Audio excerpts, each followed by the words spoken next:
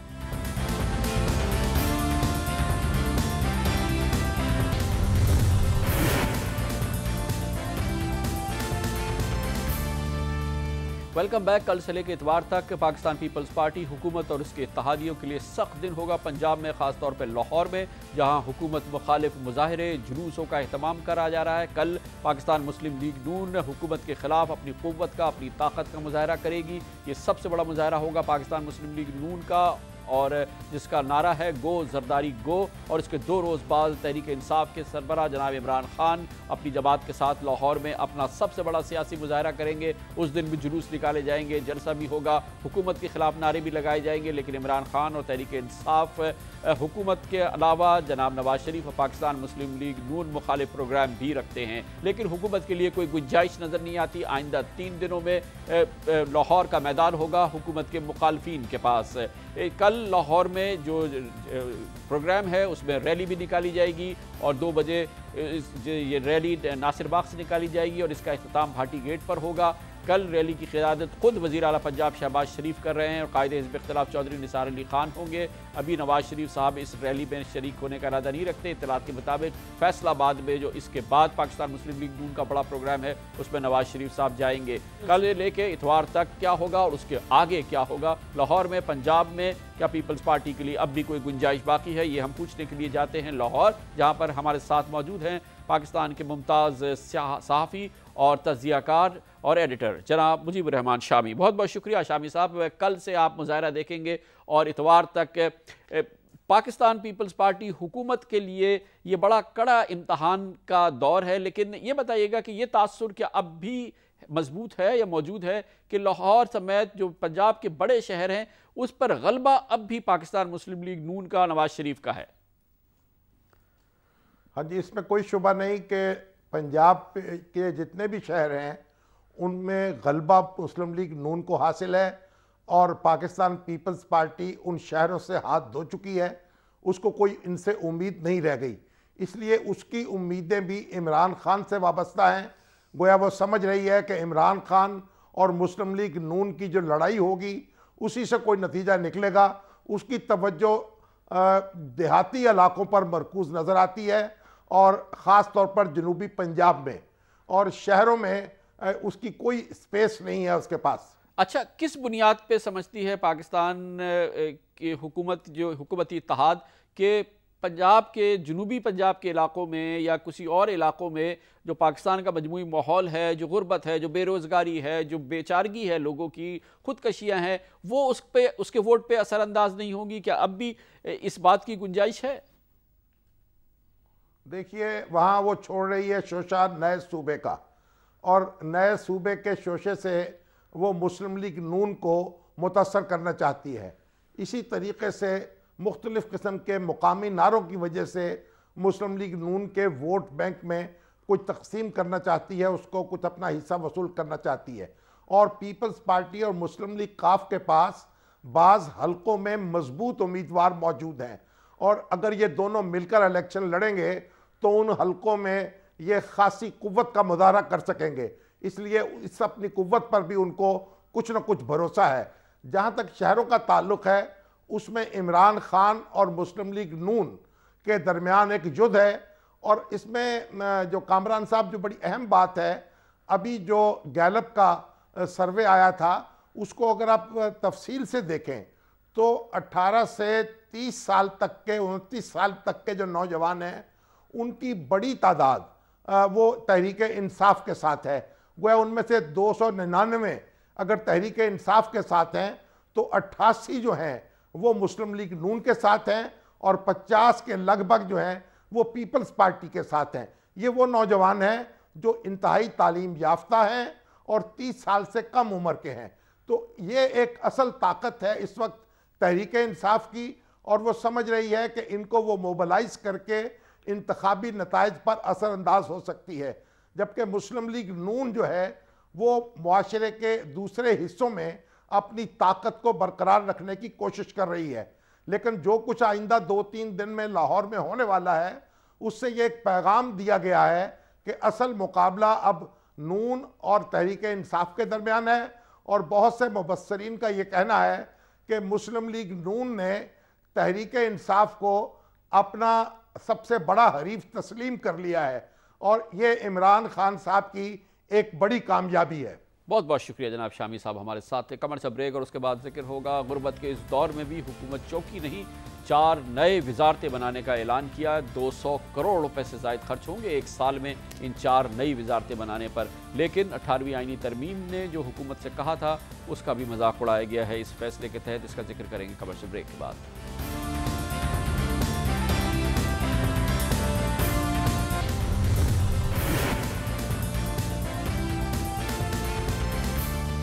Welcome back. Raja Khan Rind اور محمود خان کی وفات کے بعد اور آسٹریلیا جانے سے پہلے وزیر اعظم یوسف رضا گیلانی نے اہم فیصلہ کیا. کافی سوچ بچار کے بعد ان کے مشیروں نے اور انہوں نے مل کے فیصلہ کیا کہ اس وقت ضرورت یہ ہے کہ پاکستان میں مزید وزارتیں بنائی جائیں. چنانچہ جانے سے فوراً پہلے پرت روانگی سے پہلے وزیر اعظم گیلانی نے 4 نئی وفاقی وزارتوں کے قیام کا اعلان کر دیا اور وزارتیں بنی قومی ورثہ اور وحدت کی.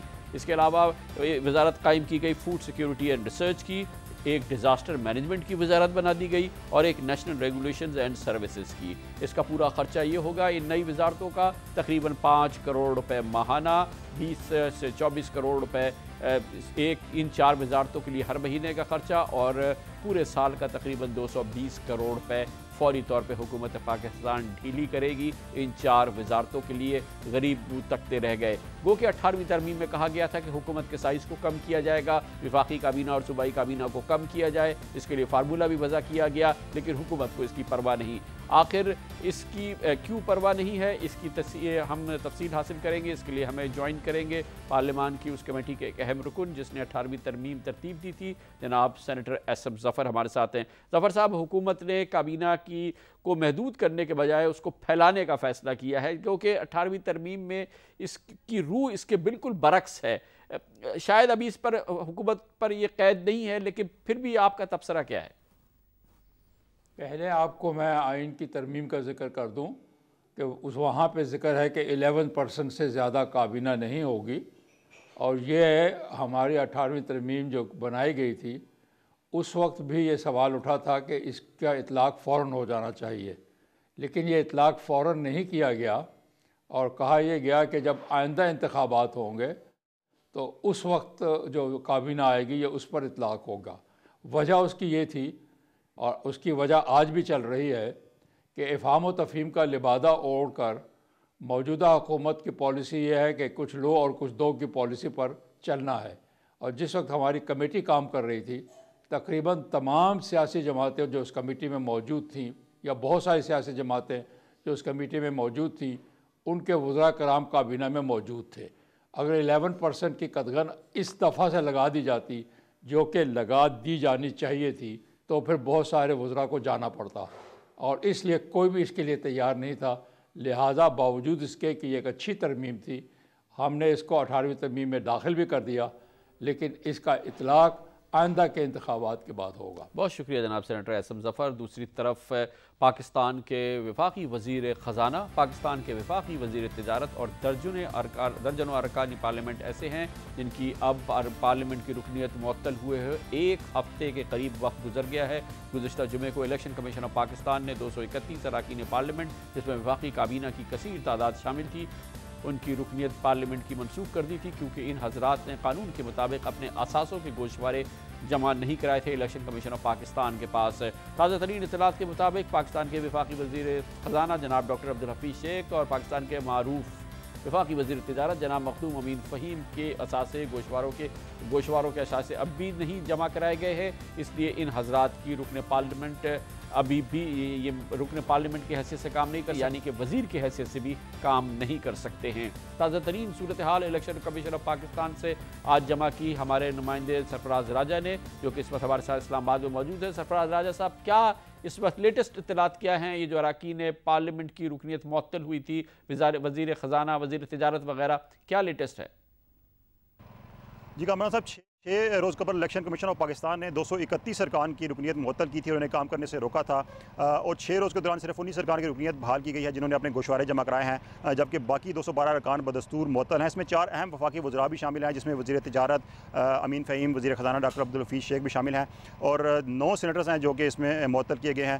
لیکن ہم نے دیکھا ہے کہ جو بھی وزراء ہیں وہ اپنے جو فرائض ہیں بدستور انجام دے رہے ہیں۔ اس کے علاوہ عوامی نمائندگی ایکٹ 1976 کے تحت ان ارکان کو روکا جاتا ہے کام کرنے سے۔ الیکشن کمیشن کا جو نوٹیفیکیشن آتا ہے اس میں واضح طور پر کہا جاتا ہے کہ یہ ارکان اس نوٹیفیکیشن کے اجرا کے بعد سے اپنے فرائض سر انجام نہیں دے سکتے، لیکن ہم نے دیکھا ہے کہ ان میں سے کئی ارکان سینٹ کے اجلاس میں بھی شریک ہو رہے ہیں۔ وفاقی وزراء منظور بھٹو بھی آج کے اجلاس میں شریک تھے، اور یہ جو الیکشن کمیشن کے رولز ہیں ان کی کھلی وائلیشن ہے۔ اس حوالے سے جو الیکشن کمیشن کام سے ہماری بات ہوئی، ان کا کہنا ہے کہ یہ جو کاپی ہوتی ہے نوٹیفیکیشن کی، یہ چیئرمین سینٹ اور اسپیکر کو بھیج دی جاتی ہے، اور اسپیکر اور چیئرمین سینٹ کا یہ کام ہے کہ وہ ان ارکان کو اجلاس میں شرکت کرنے سے روکیں، لیکن ایسا نہیں ہو رہا، اور قانون شکنی وہی لوگ کر رہے ہیں جو جن کا کام قانون سازی ہے۔ بہت بہت شکریہ سرفراز راجہ ہمارے ساتھ ہے۔ اگر وفاقی وزراء اراکین پارلیمنٹ قانون کی اس طرح سے تجزیہ بکھیریں گے تو عوام بیچارے کیا کریں گے؟ اس کے ساتھ ہی ہمارے آج کے پروگرام کا اختتام ہوتا ہے۔ کل آپ سے پھر ملاقات ہوگی۔ کل تک کے لیے کامران خان کو اجازت۔ اللہ حافظ ناصر۔